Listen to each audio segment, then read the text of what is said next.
Hello there. This is the video that I told you that I was going to make about the Kundalini stuff. Um, I don't really know where to start, so I'm just gonna start anywhere. Okay, so one thing I've noticed is that there's a lot of misunderstandings about what it is and how it happens and who it happens to. Okay, I'm just going to tell you what happened to me, and I'm going to smash one of those common misconceptions right now. A lot of people think you have to be like this fucking, like, totally awake yogi master guy, that has your life in order and all that, and you do all this breath work, and you're all good at yoga and all that shit. That is totally untrue.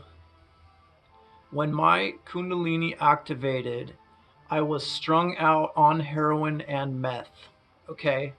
So that just throws all that shit out the window right away. It can happen to anyone. It can happen to anyone, especially in their lowest moments. In my case, So the way that mine activated though was because I had some previous experiences with breathing and conscious breathing, and I knew how to kind of send conscious breath to my chakras, and I knew how to expand them. Like in my last video, I told y'all how to do that. That's what I started doing, and I did that consistently, off and on, maybe 2 years or so, and then my Kundalini activated. But it's way deeper than that. It's way deeper than physical, and it's like everything. It's physical, mental, and spiritual. So I'm gonna get really personal here with you, because that's all I can do. We don't have time for bullshit and games. So when mine activated in 2017, like I said, I was strung out on meth and heroin, and I was just fucking dying. I was done with it. This was my like second relapse, so all the joy was gone. My money was gone. I was sunken up and unhealthy. I had abscesses from misfires, and it was either, and I couldn't kill myself because at that time I'd already had several out of body experiences, and I knew that we continue and there's an afterlife. So, and I've just always thought that was chicken shit, even though I've attempted it before.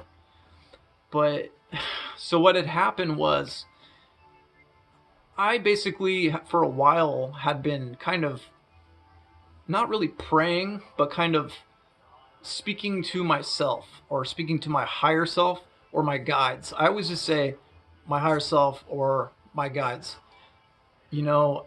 And what I did was I had an ego death moment where I just totally tried to separate from my normal self, and I just cried my heart out. I focused on all the things that were, heavy on my heart and that were destroying me.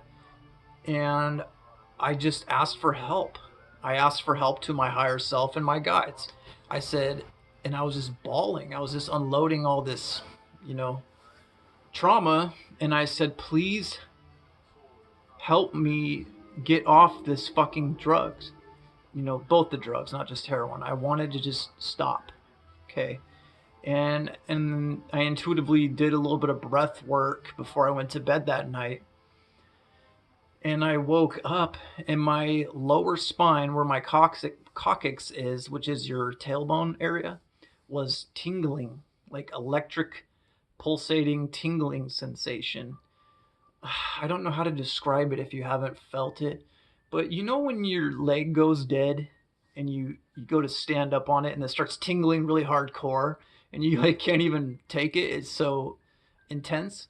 Well, it was like that, but it was right there in my lower spine and the coccyx. So I had, from my previous experiences, read in an article somewhere that what you need to do with the Kundalini is push it up your spine. And that's what I did. I then proceeded for about 2 hours in bed, just trying to move this lump of energy, this staticky charge of electricity up my spine. And it took 2 hours. And then when I did, I don't even know how to explain it. I mean, it was like a dump of DMT.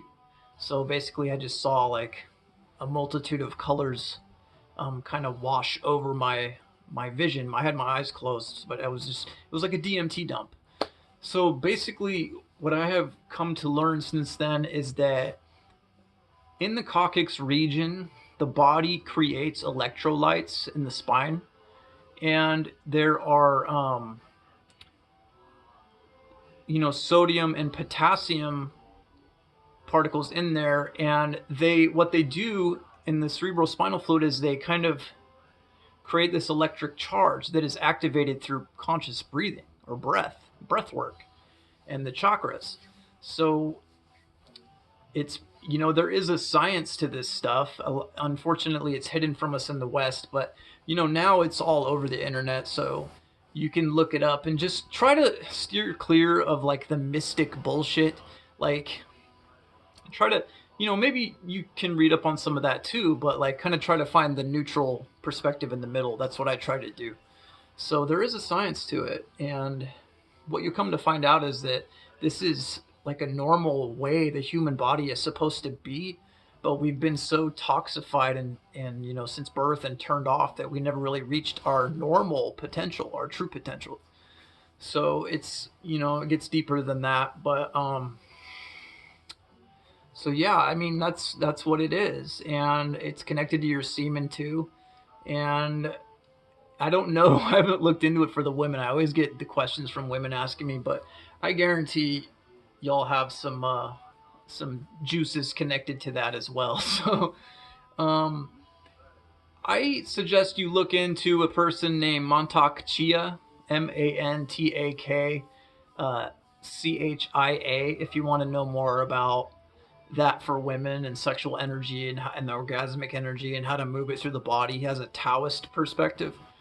So, it's just ancient Chinese stuff. So that, I trust that completely. But what I've tried to do is not really read anything on it. And I kind of want my own experiences. That way I can speak through my own tongue about it in my layman's term, my layman's terms. So, and so far it's helped a lot because I can easily explain this shit to people without it going completely over their heads, and that's I think what I'm intuitively trying to accomplish is to be that normal average dude that's had these like occult experiences and can kind of just easily break it down for someone else that's either wanting to go to the next level or has and needs help or guidance. So, and that's another thing with Kundalini is so basically this charge, when it activates, will be climbing up your spine and going into your pineal gland in between the brain hemispheres and on a regular basis, and it will dump DMT, and you'll have out-of-body experiences. You'll have intense lucid dreams all the time, astral projections all the time, which is basically the same as lucid dreams. And it changes your life forever. And if you're not in the right headspace, like if you've never, for instance, taken psychedelics or had an out of body experience, this can really fuck your mind up. And the first thing that happened to me was I started having intense out of body experiences and astral projections and OBEs like every night. And at the time I was with my ex, and she didn't really know anything about it. And it was so fucking difficult for me to go through these experiences and not have anyone to vent to about them or to get feedback on what was happening to me. So I had to hold all this really intense emotions and information inside, and it eventually started eating at me really bad. And I did actually tell her about some of the experiences, and thankfully she didn't like think I was insane right away. She actually knew that I was a somewhat intelligent, normal person. I just was a little, weird sometimes, quote unquote. So what she told me was that I need to find like-minded people out there. And so that's what I did. And what I did was I deleted my Facebook, which was all my old friends and family. because they were all like making fun of me and shit and calling me a hippie, and they just thought I was going crazy because I had a history with drugs and shit. So I was just like, I'm done. I'm moving on. I'm leveling up, and I decided to make another social media account under this new journey, and I called it Plasma Born 369. And that's why I created this social media, was to find other people so I could kind of bounce ideas back and forth. But what really ended up happening was I kind of noticed that I can't really find anyone that's experiencing what I am. So I've kind of taken on like a teacher role. And I think it's my mission really, is just to help people, find their way. So that's what I'm doing. That's why I'm making these videos. So you don't want to do this, okay? Pursue the Kundalini stuff if you are not stable mentally. If you have a history, with psychosis, whether it's depression, anxiety, and that's fucking funny I say that because I've had all that. And at the time I had my Kundalini awakening, I was suffering from severe anxiety and depression back to back. So I don't want to recommend it for someone and then they naively think they can handle it, and then they go through it, and then they have these experiences, and then they end up fucking, traumatized or PTSD, or worst case scenario, off themselves, because it can be extremely dangerous. It can be lonely. It can be scary as fuck. Like I said in the last video, there's bad entities, there's good entities, but for some reason it seems like out of body in the free will universe, the good beings don't really come around you unless you ask them to. But the negative ones, they don't give a fuck if you ask them. They force themselves on you. And if you're if you're new to it and you don't really know how the game works and you don't really know the techniques, you can have a lot of scary experiences. Like in all these old videos I posted here on YouTube, all these attacks I've experienced, and I kind of had to learn on my own. But it really is all about learning to come into your own power and learning that you are more powerful than most of these beings, because they are parasites. They're the ones trying to feed on you. So obviously they don't have what you have. They want what you have. So you have the leverage there. You're the more powerful being there. But so I'm just going to say it. I mean, fuck it. If you want to have the Kundalini awakening, if you think you're ready, and it's not going to happen overnight. It could take anywhere from weeks to years. But it takes discipline, and it takes courage, and it takes really wanting it. Because it's like I said before, this is mental, physical, spiritual. It's totally connected to your heart and your mind. And if you're just faking it or bullshitting, it's not going to happen for you, because this stuff is that your body does is totally controlled by your consciousness, and it knows when you're not 100% in on it. You know what I'm saying? So you just have to want it. But if you do want it, I highly suggest starting the process, which in my last video, like I said, is activating the toroids and the chakras and conscious breathing. And then you do that, and like I said before, what you do is you focus, you use your attention and your intention, your mind or your awareness in your heart, your feels, and you start focusing down on your lower spine area when you're conscious breathing. And like I said before, it creates a standing wave in your aura, in the waveform fabric of your auric field. Like I said before, if you focus on your finger, you'll start to feel your heartbeat there. It's the same thing. It like sends this charge down there to your lower spine, and it will start stirring the electrolytes, and the Kundalini will gather and grow, and then that little coil will spring to life one day when you've done it enough. But like I said before, you have to be ready for it. This isn't a joke. This isn't a game. One good thing about it is that it adds a whole nother perspective on top of your life, and a whole just so much more passion, because it's like opening up a whole new chapter outside of, you know what I mean? It's just magical shit. And you come to realize that magic is real. They lied about it. You know, we're taught that all there is this fucking dead matter and chemicals and molecules and shit like that. No, dude, there's everything is energy, and this energy is malleable with consciousness, meaning there's like infinite possibilities. And we can go out into these energy realms and in these multiple dimensions and play with this energy and create form, and you know, create situations and circumstances to experience and to grow and to learn. And that's really what I've been doing since I've had my Kundalini awakening, is kind of playing in what I call the 4D middle astral realm, where it seems the matter is malleable with mind. It's not, you know, dense matter, which takes alchemy and action to put together. It's, you can instantly change forms and materials in the middle 4D, in 4D, with just your thoughts instantly. Like here in 3D, for me to make this video, I have to set up, you know, the camera.